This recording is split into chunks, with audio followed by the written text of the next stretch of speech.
All the models have a great story. And in some ways, had it not been just an ordinary film, they wouldn't have lived on in time, whereas now everyone carries the weight of history.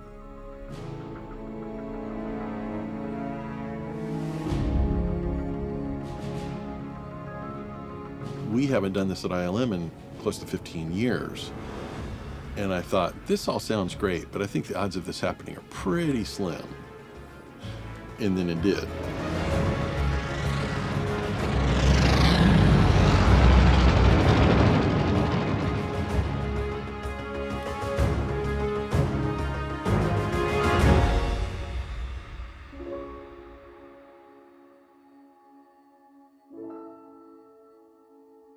Working with Jon Favreau is amazing because he's a very innovative filmmaker. He likes to push the boundaries of technology as far as possible, and yet he's very grounded in the reality. One of the most exciting things that we're creating for The Mandalorian is a new spaceship. And John had a really distinct idea of what he wanted. He wanted an Army surplus vehicle, a vehicle that perhaps predates the X-Wings. And so the first goal was really find what is that simple shape that worked really well. We're going back to the George Lucas, Ralph McQuarrie school and of an iconic shape, which it's hard to do because it does not look as complex in a sketch or in a model as some other design might. One of John's favorite aircrafts is the A-10 Warthog, and I really like that aircraft because it's very distinct with these two giant engines on the rear end. And so we took that as the starting guideline, and the idea was that this was going to be a very early spaceship, and so we wanted to lean towards sort of World War II aesthetics. Just looking at it for the first time, you'll probably remember how to draw it. I used a lot of inspiration from military-style aircrafts. We've really beefed up the engine size. We wanted to make sure that this thing looked very intimidating and very strong. We looked at a lot of derelict aircraft, airport graveyards and stuff like that. They wanted it to be kind of a shiny aluminum warplane look. We had all these environments, and it was very difficult to make something so shiny look good in all these different environments. When I started at ILM in 1989, we were in our heyday of motion control and miniatures. And so I was really excited about the idea that we could actually do a miniature shoot. John and I talked a little further and said, well, maybe we should explore the idea of building something a little bit bigger, so not only are we getting the gross shape, but we could understand how the landing gear worked. And then John threw out the idea, well, why don't we just build a miniature big enough that we could actually shoot it for the show? I learned from Guillermo del Toro, if you build a miniature, you get to have it in your house. Or a prop. I told you. Yes. That's why we do the MoCo. Kind of was. And so when we were talking, we're like, what about just having a reference Razor Crest for some of the lighting? And it was at that point that I decided to call John Knoll and a few other people at ILM just to kind of throw the idea out there and just find out how feasible in this day and age it is and how useful we thought it was. You're trying to strike the right balance between scale, having enough detail in the model to have it hold up close enough to camera, but to be able to make the shots dynamic enough that we could get far enough away from it at the far end of the track travel to get sufficient speed and range. It looked like around between 18 inches and 24 inches was a good sort of sweet spot. In exploring the idea, we had Landis throwing his hand up and saying, I'll 3D print the model. And all it required was extra effort on his part to chop the Razor Crest up into smaller and smaller components. In doing that, we effectively kept the whole thing in-house. Like many things, you always have this romantic idea of how this whole thing's gonna go when you first kick it off and everybody spreads from the huddle. The reality of it is, we had back-to-back printers running for about 2 weeks straight, and we would make mock-ups that he could test different processes on. John Goodson and I go way back. He's been model shop supervisor on a number of projects that I've souped. So he's natural to get involved in this project. We were able to get him to come in to build the Razor Crest and plan out the shoot. I think the biggest concern with doing the miniature was because we have such a good digital Razor Crest asset as well, making sure that we can create something that works across the entire show. Typically, 3D printed parts look like this. So this is the actual part that would be used, which is the rear door of the Mandalorian ship. But there's all the support structure that's attached to it. You can see this piece, how it's oriented. The build lines are parallel to the ground plane. And if you were to take this and use it as is and put aluminum over it, every single one of those little tiny lines will telegraph through on the aluminum because it's reflective. The next phase of this is to take 40 to 50 pieces that are about this size and put these things together into the ship. John would come and pick up parts literally as I was ripping them off the printer, and he'd take them away. And then people would come in, John Knoll and others that were excited to see this stuff, and I'd say, hey, there were just 15 parts here, I swear, but now they're gone. Goodson's got them, and he's working on them. At a certain point, I walked into the shop, and he had all of those parts, and he was finishing them, and he had a mold that he was doing of the fuselage, and it kind of became real to me that it's actually coming together.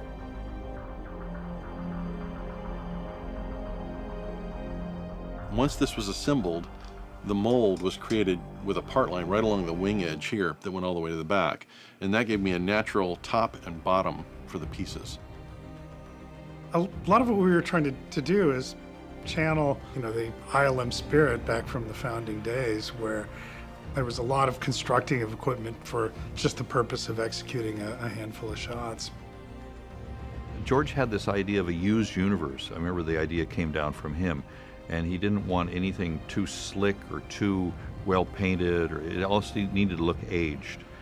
And that was one of the guiding principles for our models. When I first started at ILM back in 1981, it was a very different time in movies where problem solving very often came down to the model shop. Like wanting to do some sort of specific effect. We didn't have computer graphics at the time, and it was usually through camera tricks and miniatures. Some of the aesthetics of what shots looked like back in the early days of motion control came from some of the physical limits of the rigs that were available. And this is one of the things that's different about computer graphics versus miniature photography. Here, you are limited by having to have a mount point. So shot design often will be dictated by how you can mount the model. So I worked out the whole design of the camera rig in 3D, and then once we had that together, it would be useful to get that rigged and get it to Hal so that as he was designing shots, he was limiting his motion to things that we knew could be executed.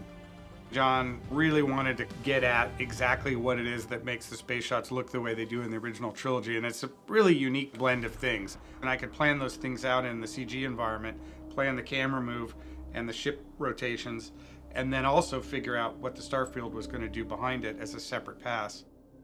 There were a number of shots that had a design where it was coming towards us and then we panned with it as it went away, and the ship always has a little bit of roll in it. And if you think about it, there is no way to do that kind of move with a simple 2-axis mover. Early in my career, I used to actually build motion control equipment. I used to write motion control software, so this was a chance to kind of revisit some of that work from early in my career and revisit with some of the new things that are available now, 3D printers and CNC hobbyist machines. So it was a chance to kind of take all of that and build up a production-ready motion control system from scratch. The thought was, if we could build this motion control system to basically just do what the shots needed to do, we could make this all work. And we were targeting the end of May for when the shoot was going to be, and everything was underway. The model was being built. I was machining pieces for the motion control system. When we got word that John wanted to show a shot of the miniature done this way at Celebration, You're excited for that audience to see that thing. And for us, our first audience was our colleagues. So when they saw it, the good news is everybody liked it. But then it shifted quickly from excitement of everyone receiving it so well to, we should show this at Celebration. And that meant everything had to move up about 5 weeks. You're not the only Star Wars fans. Up at ILM, there's a lot of Star Wars fans too, and people started coming out of the woodwork when they heard that we were doing this. We figured, all right, what are the minimum deliverables to be able to execute a shot for celebration? There wasn't enough time to back up and change anything, really. You know, we just needed to go back in and do the paint, weathering. We didn't have a cockpit interior yet or lights up there. So it was the basic ship. You know, we were at a point where it's like, this is what we got. We got to shoot it like right now.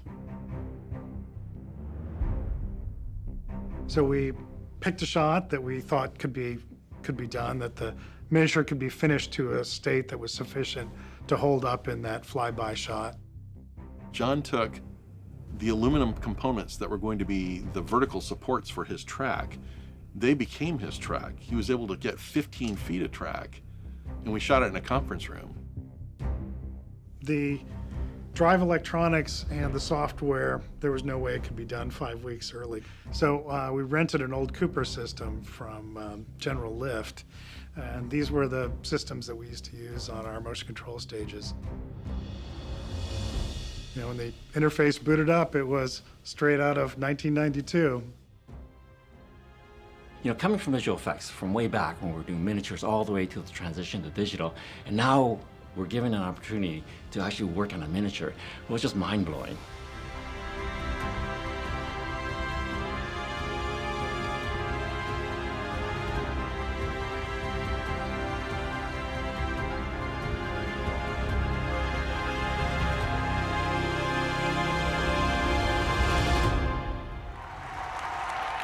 Isn't that cool?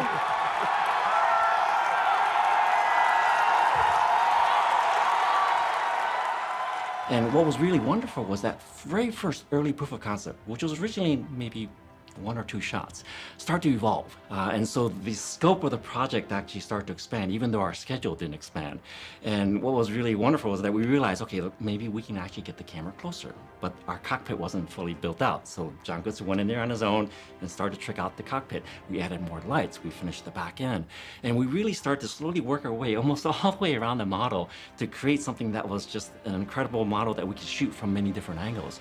And that proved to be really wise because we ultimately ended up using quite a few of the shots of the miniature.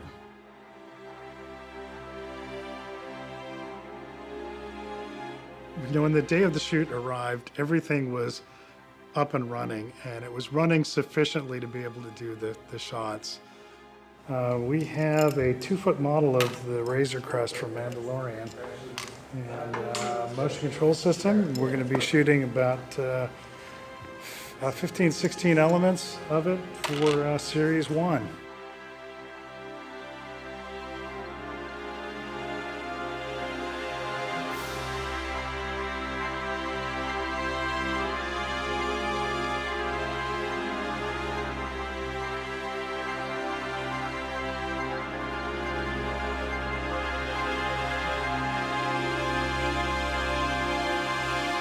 In space, for the most part, what you have is the sunlight, and you have a couple of bounce cards to fill some light into the shadow side of the ship. And that's pretty simple to do on stage.